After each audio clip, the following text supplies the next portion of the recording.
In Europe, we might be able to discuss the social question in a completely different way if we had in our language what the Orientals have in theirs. There are spiritual impulses in the language there which make it possible to indicate, as though with physical gestures, what needs to be discussed with regard to social life. Whereas we, Europeans, have the feeling that what we believe should always be stated in explicit words. But this is not possible.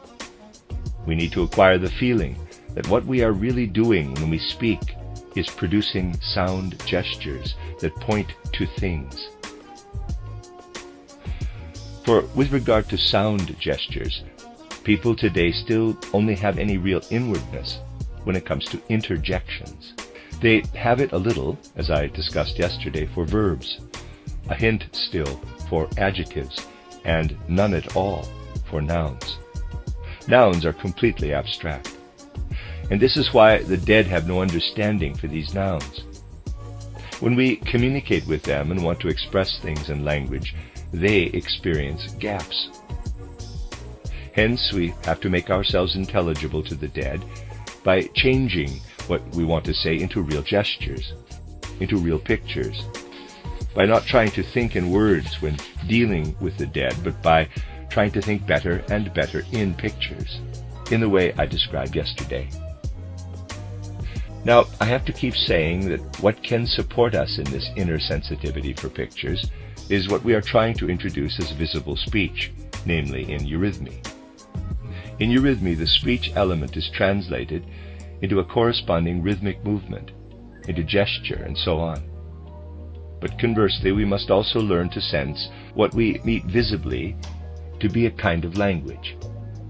We must learn that what we usually only look at speaks something to us.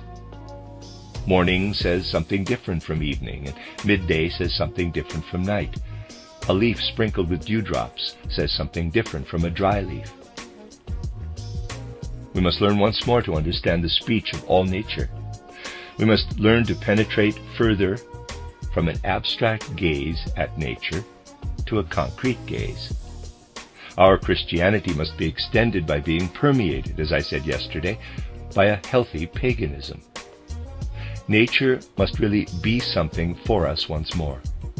This is the curious thing.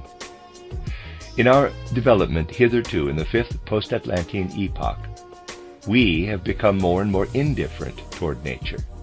Certainly people still have some feeling for nature. They enjoy going out into nature. They can also be sensible of nature artistically and aesthetically, but they cannot rise to an experience of the inward and living essence of nature in such a way that nature speaks to them as one person speaks to another. But this is what is needed if intuition is really to enter human life once more.